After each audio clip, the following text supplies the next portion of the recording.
This is a certified hood classic. The Hall of Fame video turned out to be one of my favorite videos I ever did on the channel, which is why I gotta do a second part for you guys where we go over some of the coldest individuals out there. Accelerate from Ben 10, Madara Uchiha from Naruto, Wolverine from Marvel Comics, Jazz from Transformers, Luffy from One Piece, Yoruichi from Bleach, Jolyne Cujoh from JoJo's Bizarre Adventure, and finally, Black Dynamite. So without further ado, my G's, let's get right on with the video.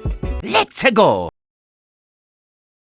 There have been many iconic Ben 10 aliens over the years, such as Heat Blast, Diamond Head, Swampfire, Forearms, Wrath, and Humongousaur, but Accelerate gotta be top 3, at least, for the coldest aliens to ever show up in this series. I mean, look at the homie Accelerate. Everything about his design is off the charts. The color scheme, the speed mask, whenever he's laying the smackdown on the op, everything is just so perfect. Accelerate was the coolest Ben 10 alien to me growing up, and the guy was a 95 overall talent. Accelerate easily had some of the coolest fight scenes in the show, such as his brief clash with the Kraken and pushing the fraud known as 6'6". Don't worry 6'6", your older brother 7'7" is a fraud too. Not to mention, Ben 10,000 stayed using Accelerate. That should tell you how much of a generational talent homie was in the OG series. Accelerate was such a phenomenal alien that when the Ultimate Alien team tried to replace him with that clown Fast Track, folks were like, hell nah, who is this Cat Flash fusion? We want the GOAT Accelerate back, not this fraudulent reject. It's funny how Fast Track is one of the most universally hated aliens within the series. I feel bad for Fast Track in a way, but come on, look at the two. How is any sane individual gonna pick the 80 overall talent known as Fast Track when the 94 overall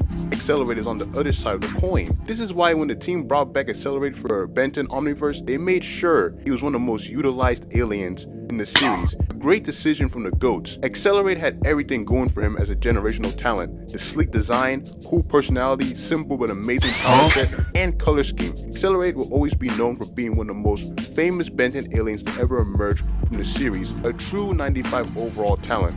The S tier 100 overall talent, Madara Uchiha, is easily one of Naruto's greatest characters. Madara is the perfect example of successfully hyping up a character since the very beginning. Like the homie Madara easily has one of the best hype packages for any character out there. I'm talking about the same hype packages as the classic WWE videos from back then. Madara is everything you would want in a generational talent. Madara has a glorious design, his backstory is fire. Madara is a menacing individual on par with some of the biggest haters in history. Not to mention, Madara is the living embodiment of Black Air Force energy and has done some of the wildest shit ever. Some of these include being the only nigga who could go one-on-one with the prestige talent Hashirama Senju back in the day. Taming the Nine Tails, the man Madara activated his inner 08 Cena and Orton formation and proceeded to clap 1,000 allied ninjas like they're jobbers out here, in which they were, dropping 2 big-ass meteors on the allied forces. This ain't even the craziest shit Madara has done so far on the list, and I already got goosebumps thinking about the first time I saw this glorious moment. Madara modernizing the 5 Kage into a bunch of knocked out GTA NPCs, Madara being a generational menace during the 4th Shinobi War. Just look how this dude is sitting down, like nothing is even bothering this man, he's just sitting down. Madara successfully resurrected himself, becoming the 10-tailed Jinchuriki, and heel turning on Obito with the 2004 Triple H levels of strategy. Madara had it all when it came to being a generational talent. Everything was looking good for Madara during the 4th Shinobi War until he was double-crossed by the generational mama's boy known as Zetsu. This still agitates a nigga to this day. This bum, Zetsu, betrayed Madara because he's an old school mama's boy, and it ultimately led to the S tier 100 overall talent's downfall. Like, imagine being one of the coldest niggas in the show that was glazed correctly just to end up being packed up in that way. Foul work right there. Madara was intelligent, sinister, and an S tier talent you always want in your corner, which is why he's a generational Hall of Fame talent. The next character we're going to be talking about is one of the Marvel GOATs, aka the homie Wolverine. Wolverine has always been one of my favorite Marvel characters. Wolverine first appeared in The Incredible Hulk number 180 and was created by comic book legends Lin Wayne and John Romita Sr., aka the greatest Spider-Man artist of all time. Logan was deployed to take care of both the Hulk and Wendigo, which led to the first battle between Logan and the Hulk. Can y'all just think about that for a second? Wolverine's first major appearance, and the homie throwing hands with one of the most popular Marvel characters of that time. You just know destiny was on the side of Wolverine. In the late 70s, Logan joined a new version of the X-Men, and by the time the 80s and the 90s came around, Logan was one of the most famous comic book characters in the industry. Though this can be said for a lot of X-Men characters back then, Wolverine is an incredible character and the whole package of what a generational talent is. Logan has had great stories over the years, countless movies, games, and a new game that's in the works. I can't wait for that, by the way. The GOAT Hugh Jackman is coming back to play him in Deadpool 3. The man has been a part of some of the coldest fights fights within Marvel against the likes of the Hulk, Sabretooth, and Magneto, even though the man got cooked badly in the third one. Wolverine is also a man who shows out greatly for the Short Kings, as the man has pulled some of the baddest chicks that have graced the Marvel Universe and has a formidable successor, aka Laura Kinney. Wolverine is many things, including a Hall of Fame talent who remains one of the biggest comic book characters today, which is why he's someone who has generational talent in his adamantium bones. The next generational talent on the list is Monkey D Luffy from One Piece, one of the rawest main characters out there. Luffy is the living embodiment of starting from the bottom, and now we're out here leveling up, getting material, getting women, achieving goals, and clapping ops, all while doing it. Luffy is the personification of freedom in the series. Luffy's personality is fire. His ideals have remained constant throughout the series despite facing so many hardships. Luffy is also one of the greatest ride or dies out there, the kind you always want in your corner when shit is about to go down. Whenever one of his homies or homegirls is put in a tight situation, Luffy makes sure to be on his Kobe levels of defense and offense. Examples of this include Luffy battering Bruno around like Wally going up against Brainiac Luther in Justice League Unlimited, Luffy obliterating Lucci, Luffy defeating Doflamingo, and finally cooking Kaido. I say finally because, well, that nigga Kaido had no way of resting with the way Luffy and his squad utilized their Hall of Fame jumping technique on him. Spoilers for those not caught up on One Piece yet. And now this generational talent is throwing hands the strongest villains the series has ever seen so far. Like, you can't tell me Luffy ain't that guy. Luffy has been put on his back so many times in the story, but his ideals and wanting to be free in the world have never changed. Truly amazing work right there. You can say what you want about Gear 5, but man, that shit was fire when the whole community was out here doing different dance techniques to celebrate Luffy's achievement. Of course, Gear 5 ain't got nothing on Super Saiyan, but was still an amazing moment nonetheless. Luffy's a Hall of Fame talent whose goal is to be the freest man on the planet by becoming king of the pirates, and will one day achieve that goal. How long it will take though, we'll just have to wait and see. The 95 overall talent known as Yoruichi gotta be one of the baddest chicks in the game. When she first showed up as the talking black cat in Bleach, I was thinking, ain't no way she's gonna become someone huge later on in the story. But when she revealed her true form to Ichigo, I was like, hey yo, a black woman and she can throw hands to maxed out levels of speed? Yeah, she's for sure gonna be one of my favorite characters in Bleach. Yoruichi is a generational talent just for the fact she was one of the best ride or dies during the Soul Society arc, aka one of the best arcs in anime. Y'all need to go watch that. Yoruichi helped Ichigo train and gave us an infamous fight with her former student Soifon. Yoruichi continued being an S tier queen in the series, with throwdowns such as fodderizing a fraud known as Yami, facing off against the final boss of Bleach, the GOAT and having a sensational encounter with Quincy Michael Jackson. I mean, like, Yoruichi just gotta be one of the coolest female characters out there. She's wise, mysterious, super fast, formidable, hot, a former captain, and the list goes on and on for her, man.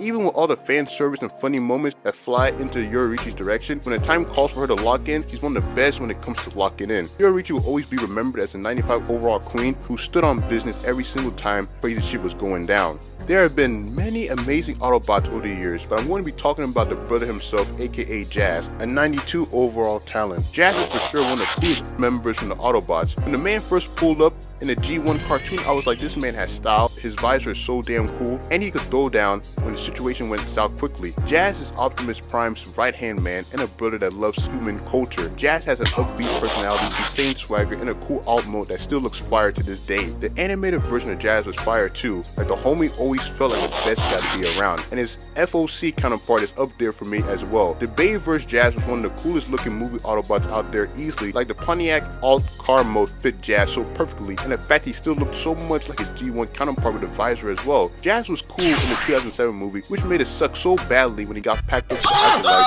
by Megatron with a Juggernaut 2018 special technique. Like, how are you gonna give this man Jazz the most faithful adaptation look of any of the Autobots and then delete him in that same movie? This must be the unknown karma Jazz had for surviving the 1986 movie. Even though Jazz isn't featured in adaptations anymore like he used to be, he will always remain as one of the coolest Autobots out there and a Hall of Fame talent. Now, my brothers and sisters, we must get ready to talk about the queen known as Jolyne Cujoh, aka one of the best female shonen main characters, or I dare say the best one out there. Jolyne, like many characters on this list, is a generational talent. Of all the JoJos we've had over the years, Jolyne dealt with some of the craziest shit in her part. Jolyne is one of the best characters out there for many reasons. She's fine as hell, can whoop your candy ass, can hold her own in a fight, and is the queen when it comes to giving folks the hands. Like, she got Ryan Garcia type hand combos, man. Jolyne got some of the coldest moments in the series too. When Jolyne was going up against the crazed lunatic known as Gwez, she made sure to keep that clown with a stone-free special technique. During her historic throwdown with the squad's champion, John Golly, Jolyne made sure to equip her prestige badge in front of her goated father, Jotaro Cujoh, to link the man with multiple X-ray level punches. is. Jolyne had more incredible moments throughout Stone Ocean, but her level of courage and determination was showcased well in her throwdown with the elite hater Pucci. Even though Pucci had scored over 300 points on the Stone Ocean squad like they were in an all-star NBA game, Jolyne squared up to the very end and went out like a G to ensure Emporio could take down the menace known as Pucci. Also, I feel like Jolyne is cool because she can be tricky in battle and also be a badass as well. A sweet combination of Joseph and Jotaro. The amount of drawing power she has as a female main character is astounding too. Jolyne has queens like Megan Thee Stallion cosplaying her. Tell me that ain't Hall of Fame level aura right there. Jolyne is a strong-minded, rough, battle-spirited queen and will always be one of my favorite female characters out there. A rocket cooked on Jolyne so badly that to this day, the man has never created another female JoJo and probably won't ever. A great example of generational talent in a series about different generations of a family coming up to do the right thing to save the world is truly a golden experience.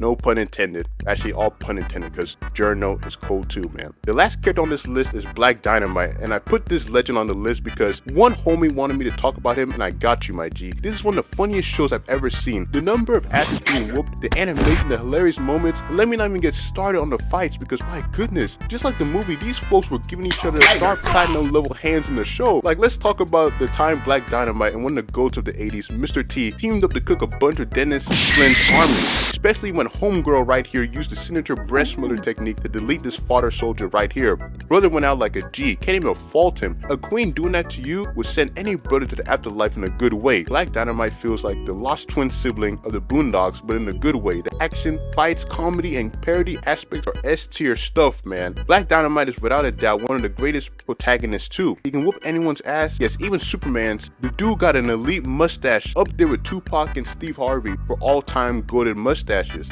Cool personality with sensational one-liners, is a martial arts champion, and is a harem protagonist. All the major qualities you need in a generational talent. Black Dynamite is an underrated individual who deserves more recognition because my goodness is this series so funny. Anyways guys, what are your thoughts on these 8 characters on this list? Let me know your thoughts on them down in the comments below. I'm going to be doing more videos like this and even do videos dedicated to a single character because these are fun to make. Now that a brother's out of college and only has to worry about his normal job, that means more time to be doing YouTube videos. So you already know, my brothers and sisters, we're going to be cooking with the next upcoming videos. I have a Wolverine, DC, and Wally West video in store for y'all, along with maybe a Naruto video. I'm thinking about probably doing Madara or someone else. I don't know yet, but and of course, a Ben 10 video is coming next as well. So we're going to do a poll to decide who should be the next Ben 10 alien we do a video on. If y'all enjoyed the video, consider hitting the like button and subscribe to the channel. I also got an Instagram now if y'all want to follow on there. As always, I hope y'all can have a nice week, and I'll catch y'all for the next video.